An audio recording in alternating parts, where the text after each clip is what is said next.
Hey everybody, this is Jason Roggasch.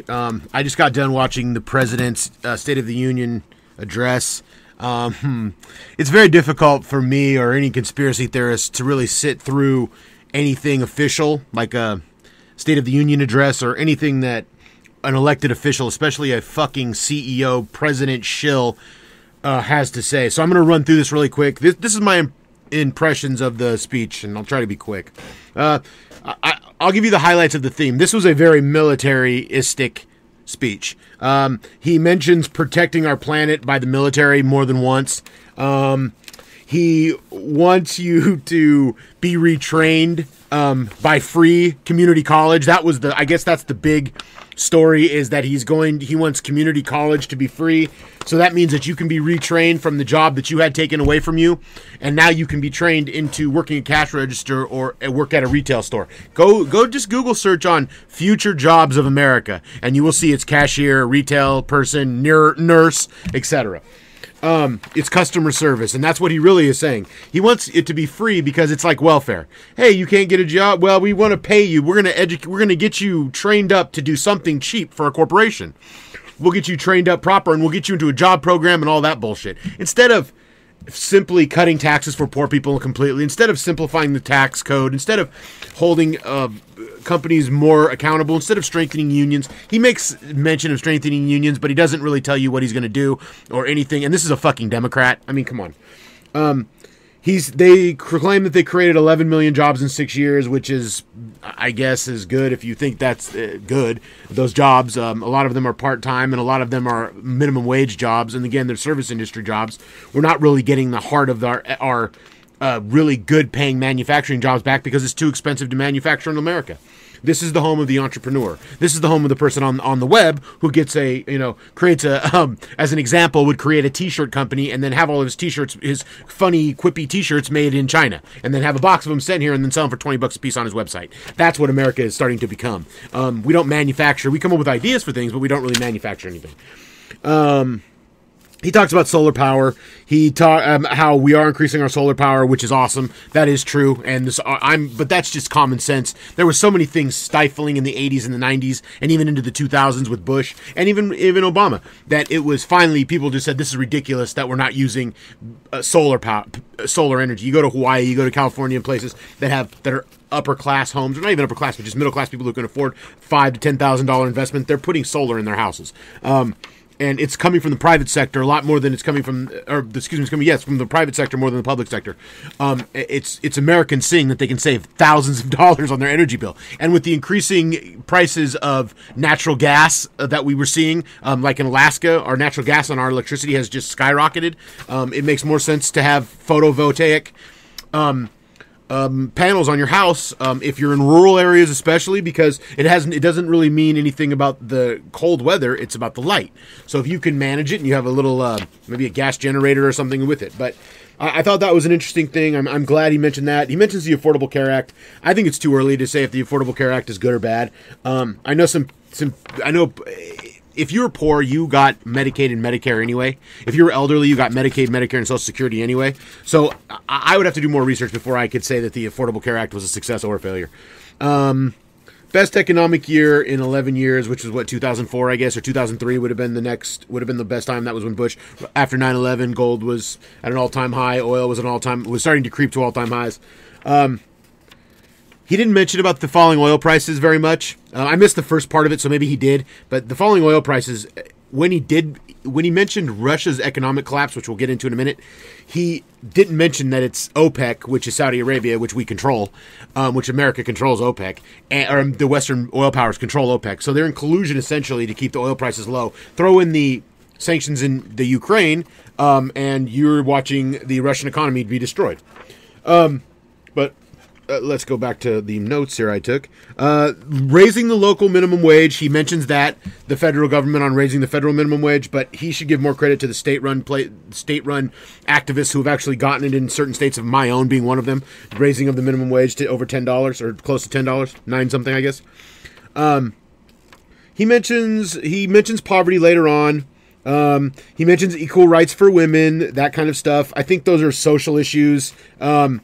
He mentioned, what I thought was funny was, he mentions lowering taxes on the middle class, and he keeps mentioning something called middle class economics, and it's fascinating to me that he would mention it since his economic policy has not really been for the middle class.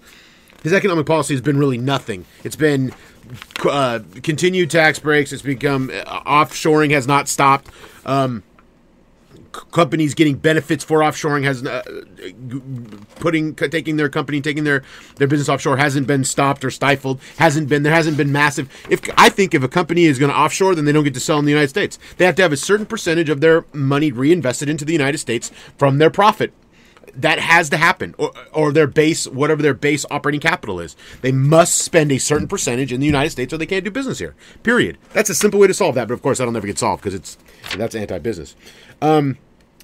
The equal rules, the equal rights stuff I loved. I like that he wants to raise up women, but that was the Lilly Ledbetter Act, and that is kind of I think that's a social issue. It's kind of like when you see the National Football League talking about domestic violence, or you see the government supporting domestic violence fucking ads. I mean, doesn't that kind of feel like to you it's a social issue that they're trying to distract you away from what the government's role really is? The government shouldn't be telling you not to beat your wife. I mean, we have laws against that. You shouldn't beat your wife, obviously, but the government to run ads and pay ads to tell you not to beat your wife, that seems odd to me. And then have the president in those ads to be good to women, that's just fucking bizarre. That's like socialism 101. That's like communism, the worst kind of socialism, the worst kind of communism. The government lowering taxes for World War II, national security. I can't read my notes, sorry about that. This is what I didn't like. He wants to talk. He's talking about getting us. He mentioned World War II, and he said that it was essential that his mom went out to the workforce, or his grandmother was in the workforce while his grandfather was fighting the war.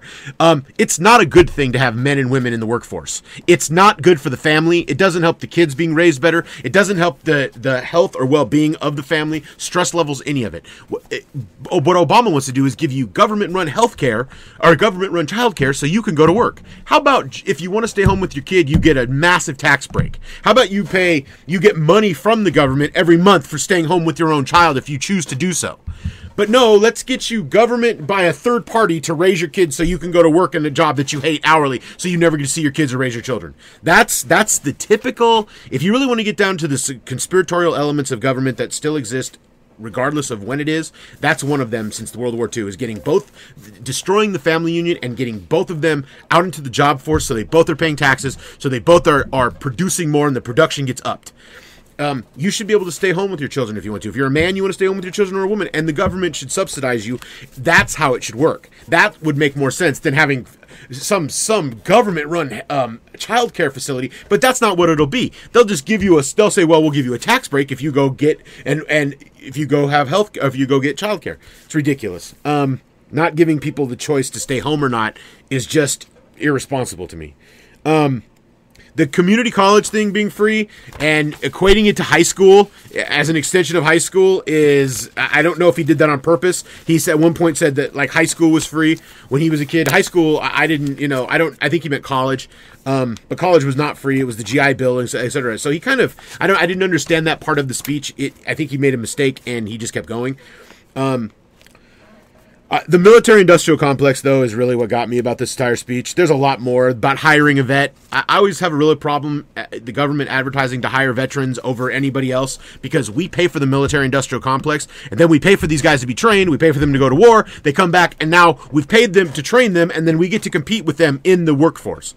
I think that's bad. I don't have a problem hiring vets. That's not what I'm saying. The President of the United States shouldn't say, if you want it done right, hire a vet. That he shouldn't be promoting hiring veterans over civilians. That is dangerous. That is wrong, and it's just really disturbing. And I think people take that shit for granted. But it's important that you make that clarification.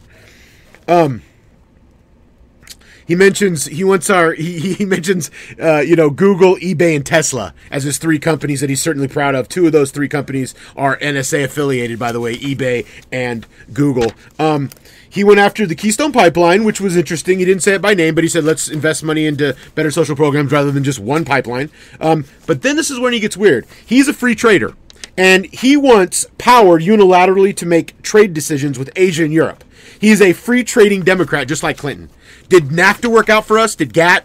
Did the WTO, have they been good for America? I would say not. I would say that they've empowered China and third world countries and that have been thrust into the industrial manufacturing revolution, so to speak, that China has gone through because America and the West has pushed it on them because of the cheap labor. There's way more people, and you can build shit way cheaper there. Period. It's that when you start talking about free trade and listening to a Democratic president talk about free trade after all the shit that we've gone through, he's a free and fair. No, he just means free. The fair part was just, and you saw the smattering of applause even from Republicans who don't care about unions. No, that's a cynical thing to ask the president for the president of the United States to ask for unilateral power, virtually, to make trade deals with China and Europe. It's silly, it's insane, and it's Clinton-esque. How about the drug-based DNA stuff? Did you guys read that? If you watched it on Google, there was a split. Watched it on YouTube, there was a split screen, and it was showing you all these different things. He was giving you speeches, things that he had said, quotes of Barack Obama, and other kind of just. I don't like it because it was a political inducement, and that's our tax dollars, and I don't think our tax dollars should be paid to politically pump up the president or the Democrats or any. I mean, I think you should just tell us. You're the fucking CEO. Just tell us give us the fourth quarter numbers and shut the fuck up. But yeah, he mentioned that, and that really was funny to me, the DNA-based medicine. So we're going to have medicines that are specifically geared towards your DNA. That it may not be nefarious, but boy, does it sound like it is. Jesus Christ. We're going to know your DNA code, and we're going to design drugs for you specifically. Wow. That's new. I found it funny that we're going to the Mars thing. I'm a moon hoax advocate. I think the moon landings were bullshit. And I think this Mars distraction is so we don't pay attention to the moon landings being a hoax. And now they're going to have Mark, what's his face? What is his name? Gabby Gifford's husband? Or is it his twin brother? He's going to space for a year. Mark Kelly. Now, is Mark Kelly not Gabby Gifford's husband? Isn't he, or is it the other one? Am I wrong? Is it his twin brother? Because there are twins. He's going to spend a year in space. Do they have any other astronauts? Do any other astronauts exist but Mark Kelly or the Kelly brothers? Jesus fucking Christ. A year in space? This is the guy you choose? I mean, high profile enough? Yeah. Makes you just wonder what the fuck is going on. Return to Ronald Reagan's capital gains economic voodoo bullshit. Taxing capital gains in certain areas. I'd have to look more into that. I'm sure Tacos Mineros will get into that. If you check out his site, I know he's going to do a video about this Obama. I haven't seen it yet, but I'm sure one's coming because Tacos is excellent. The rich won't end up paying more taxes just on investment profits. So you're not going to be seeing significant money because of this particular tax idea creating more income. And by the way, I've got a real problem with the idea that how are we going to fund all this? How are we going to fund all this? How are we going to fund all this? We saw in 2008 how you fund things. You just go and print it. So instead of us having to tighten our belts up, or we have to have problems, we have to sacrifice, or how about you just go to the Treasury and you print the money and you send it to us, or you send it to the projects and things that need to be paid for. Let's stop playing this game where we know that they don't. Well, we can't print money. We have to. No, we don't. Let's just get nutty. Because we got nutty in 2008, and it seemed to work because Barack Obama is bragging about that as well, how great those bailouts were. So why don't we just keep that up? Why don't we just keep producing money, keep pumping money into the system? That's the answer. Of course, that's ridiculous because then that would take down the whole facade of the whole economic system that we live under, which is just a complete joke, and it's a complete scam.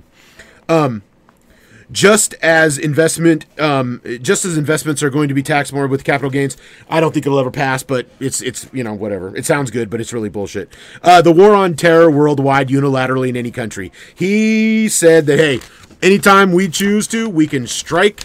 We can go in any country we want unilaterally. So basically, there's no country's borders that are sovereign, that are safe, if there is a terrorist, quote unquote, that America sees that it needs to take out.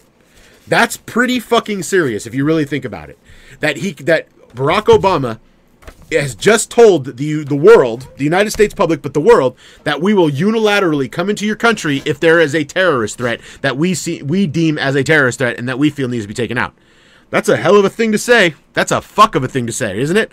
Think about that. All right, part 2 coming up.